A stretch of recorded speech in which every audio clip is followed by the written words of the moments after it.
আসসালামু আলাইকুম। আগামী 19 এবং 20 জানুয়ারি বিশেষ কিছু কি ঘটতে যাচ্ছে, বিশেষ কিছু ঘটবে। মানুষের মুখে মুখে এখন এই দুটি তারিখের বিষয় ছড়িয়ে বেড়াচ্ছে, বিশেষ করে সামাজিক যোগাযোগ মাধ্যমে 19 এবং 20 জানুয়ারি নিয়ে অনেক কথা ছড়াচ্ছে। এর কোনো কোনো বিষয় নিয়ে আন্তর্জাতিক বিভিন্ন গণমাধ্যম সহ দেশের বিভিন্ন গণমাধ্যমে এর মধ্যে নানান ধরনের রিপোর্ট প্রকাশিত হয়েছে। আসলে কি ঘটতে যাচ্ছে 19 জানুয়ারি সম্পর্কে যেটি জানা যাচ্ছে তা হচ্ছে মন্ত্রী আওয়ামী লীগ সভানেত্রী শেখ হাসিনা দলীয় নেতাকর্মীদের সঙ্গে একটি ভার্চুয়াল বৈঠকে যোগ দিবেন। ভার্চুয়াল বৈঠকে যোগ দিবেন, সমাবেশ নয়। এবং সেখানে তিনি দিক নির্দেশনামূলক নানান ধরনের বক্তব্য দিবেন। এবং নিঃসন্দেহে 5 আগস্টের পরে আওয়ামী লীগের চরমতম দুর্দিনের পরে এটি আওয়ামী লীগের সভানেত্রী শেখ হাসিনার প্রথম কোন বৈঠক, এটি প্রকাশ্যেই বলা যেতে পারে। এই যে তথ্য প্রযুক্তির যুগে ভার্চুয়াল বৈঠক, এগুলো তো আমরা এখন আর গোপন কোনো বৈঠক বলতে পারি না, প্রকাশ্যে বৈঠকই বলতে পারি। এবং এটি প্রথম। কেন প্রথম বলছি, এর আগে শেখ হাসিনা যুক্তরাষ্ট্রে আওয়ামী লীগের সমাবেশে ভার্চুয়ালি যোগ দিয়েছেন, যুক্তরাজ্য শাখা আওয়ামী লীগের সমাবেশে ভার্চুয়ালি যোগ দিয়েছেন, কিন্তু দলীয় নেতাকর্মীদের সঙ্গে তিনি এইভাবে কোনো ধরনের বৈঠকের মাধ্যমে কথা বলেননি। সেদিক থেকে এই বৈঠকটি নিঃসন্দেহে অন্তত আওয়ামী লীগের নেতাকর্মীদের জন্য অনেক গুরুত্বপূর্ণ। তিনি যে দিক নির্দেশনা বক্তব্য দিবেন তার মধ্য দিয়ে আওয়ামী লীগ কতটা ঘুরে দাঁড়াবে কিন্তু অথবা কতটা পারবে না সেটি তখনই বোঝা যাবে, বা তারপরে আওয়ামী লীগের অ্যাক্টিভিটিস বোঝা যাবে। কিন্তু এখন পর্যন্ত শেখ হাসিনা যেসব কথাবার্তা বলেছেন, যে ধরনের দিক নির্দেশনা দিয়েছেন, তাতে করে খুব বেশি লাভবান যে হওয়া গেছে তা নয়। যদিও সাবেক তথ্য প্রতিমন্ত্রী মোহাম্মদ এ আরাফাত, যাকে আওয়ামী লীগের পতনের জন্য শেষ মুহূর্তে বিভিন্ন ধরনের কর্মকাণ্ডের জন্য এই ব্যক্তিকে দায়ী করা হয়, সেই মোহাম্মদ আরাফাত তিনি বিবিসির সঙ্গে একটি সাক্ষাৎকারে বলেছেন যে আওয়ামী লীগ আগামী 2-3 মাসের মধ্যে পূর্ণাঙ্গভাবে বাংলাদেশের রাজনীতিতে আবির্ভূত হবে। এই ধরনের বড় বড় বক্তব্য আমরা শুনে আসছি, কিন্তু পূর্ণাঙ্গভাবে ঘুরে দাঁড়ানোর জন্য বা সাংগঠনিকভাবে শক্ত ভিত্তির উপরে দাঁড়াতে তারা যে পারবে সে ধরনের লক্ষণ আমরা কোনো দেখিনি, অন্তত গত 5 মাসে তাদের কোনো ধরনের বক্তব্য, বিবৃতি বা কর্মকাণ্ডের মাধ্যমে।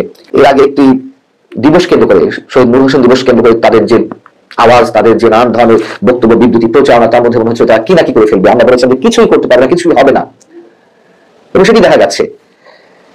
তবে 5 আগস্টের পর খুব আওয়ামী লীগের নেতাকর্মীরা যেমনটি মনে করেছেন যে আওয়ামী লীগ বোধহয় শেষ, আর কখনো ঘুরে দাঁড়াতে পারবে না, এই ধারণা যেমন ভুল হয়েছে, এমনকি শুধু আওয়ামী লীগ নেতাকর্মীরা নয়, সাধারণ মানুষদের অনেকেও এমনটাই বলার চেষ্টা করেছিলেন যে আওয়ামী লীগ সহজে ঘুরে দাঁড়াতে পারবে না। কিন্তু সেই অবস্থা পরিবর্তন হয়েছে, এই বাস্তবতা।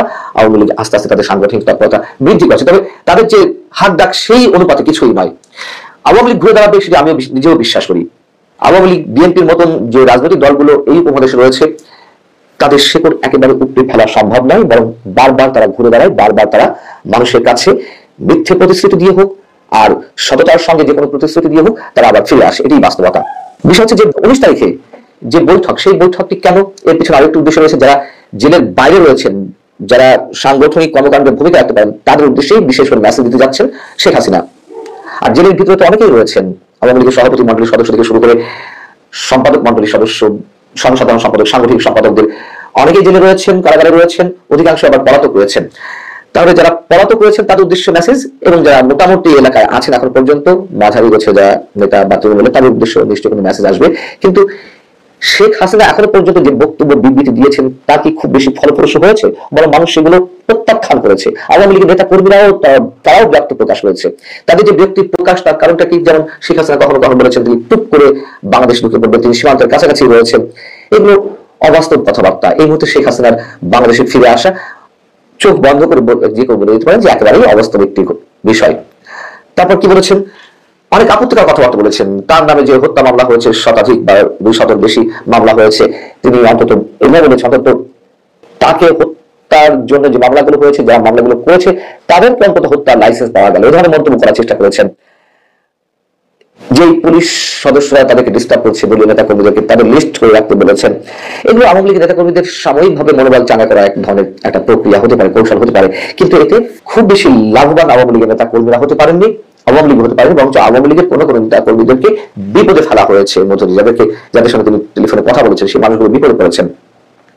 আওয়ামী লীগের নেতা কর্মীরা এটা চান যে তিনি দায়িত্বশীল বক্তব্য দেন, তিনি বাস্তবতার নিরিখে যাতে দিক নির্দেশনামূলক বক্তব্য দেন, সেটি চান। এটা আমি অনেকের সাথে কথা বলে দেখেছি, অনেকেই তার বিভিন্ন ধরনের বক্তব্যের কারণে বিরক্ত। এখন দেখা যায় 19 তারিখে কি ধরনের বক্তব্য দেবেন। আর নতুন করে অনেক ধরনের কথাবার্তা হচ্ছে যে আওয়ামী লীগকে ঢেলে সাজানো হবে, তরুণ নেতৃত্বকে আনা হবে। খুব ভালো কথা, যাদের ইংরেজ এখনো পর্যন্ত মানুষের কাছে গ্রহণযোগ্য, তাদেরকে দিয়ে যদি আওয়ামী লীগ পুনর্গঠন করা যায়, নতুন ভাবে নতুন সাংগঠনিক ভিত্তিতে আওয়ামী লীগ আসে, মানুষ গ্রহণ করলে করতেও পারে। তবে আওয়ামী লীগ ঘুরে দাঁড়াবে, আমি প্রথমেই বলেছি, এটা আমি বিশ্বাস করি, এটি আমার অভিজ্ঞতা থেকে আমি বলতে পারি।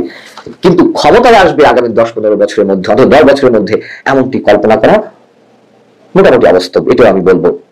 আর 20 জানুয়ারি সম্পর্কে যেগুলো সামাজিক যোগাযোগ মাধ্যমে নানান ধরনের মন্তব্য করা হচ্ছে, এটা পুরোপুরি আপাতত এই মুহূর্তে অবাস্তব। 20 জানুয়ারি ডোনাল্ড ট্রাম্প মার্কিন মসনদে বসতে যাচ্ছেন আনুষ্ঠানিকভাবে, তিনি হোয়াইট হাউসে প্রবেশ করবেন, পূর্ণ ক্ষমতা গ্রহণ করবেন, এবং তারা আশা আছে ট্রাম্প ক্ষমতায় এলে একেবারে আওয়ামী লীগকে যেন কোলে করে তুলে ক্ষমতায় বসিয়ে দেবে। যেমনটা 7 জানুয়ারি নির্বাচনের আগে বিএনপি অনেকে মনে করেছিলেন, অনেকের কথা বলছি আমি, যে যুক্তরাষ্ট্র বোধহয় আওয়ামী লীগের পতন ঘটিয়ে বিএনপিকে ক্ষমতায় বসিয়ে দেবে। এটি সত্য কথা যে যুক্তরাষ্ট্রের অনেক ধরনের কৌশল থাকে, অনেক ধরনের প্রক্রিয়া থাকে, ডেভেলপিং কান্ট্রিগুলোতে রাজনৈতিক বিষয়ে হস্তক্ষেপ করেন তাদের নানান উদ্দেশ্য হাসিলেন।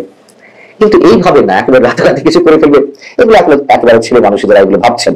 হ্যাঁ, ট্রাম্প ক্ষমতা এলে যে বাইডেন প্রশাসন, ডক্টর মোহাম্মদ ইউনূস প্রশাসন যেভাবে সহযোগিতা করছিলেন বা তারা প্রতিশ্রুতি দিয়েছিলেন, সেটি হয়তো থাকবে না। তার কিছু কিছু সিমটম আমরা এর মধ্যে দেখতে পাচ্ছি। কিন্তু তাই বলে 20 জানুয়ারি ডক্টর মোহাম্মদ ইউনূসের বিদায় হয়ে বর্তমান সরকারের পতন ঘটবে, আওয়ামী লীগকে একেবারে সগৌরবে বাংলাদেশের ক্ষমতার মসনদে নিয়ে এসে বসিয়ে দেবে, এগুলো যারা মনে করছেন আমার মনে হয় তারা কল্পনা জগতে বসবাস করছেন। তবে 19 জানুয়ারিটি অবশ্যই আওয়ামী লীগ নেতা কর্মীদের জন্য গুরুত্বপূর্ণ একটি দিন। শেখ হাসিনা যদি দায়িত্বশীলতার সঙ্গে বাস্তবতা নিরিখে কোনো দিক নির্দেশনা দিতে পারেন, অবশ্যই সেটি আওয়ামী লীগের জন্য ভালো। আর আওয়ামী লীগকে সুসংগঠিত করে তোলেন ব্যক্তিত্বের মাধ্যমে, ক্লিন ইমেজের ব্যক্তিদের মাধ্যমে, সাথে যদি 5 আগস্টের আগে সরকারি দল হিসেবে আওয়ামী লীগের যে ভূমিকা, তার জন্য ক্ষমা না চাক, অন্তত যদি ভুল হয়েছে এমন কিছু মন্তব্য করে থাকেন, অনেক ক্ষেত্রে ভুল কথাটা স্বীকার করে থাকেন, সেটি আওয়ামী লীগের জন্য অবশ্যই ইতিবাচক কোনো বার্তা নিয়ে আসতে পারে। এটি একান্তই আমার ধারণা।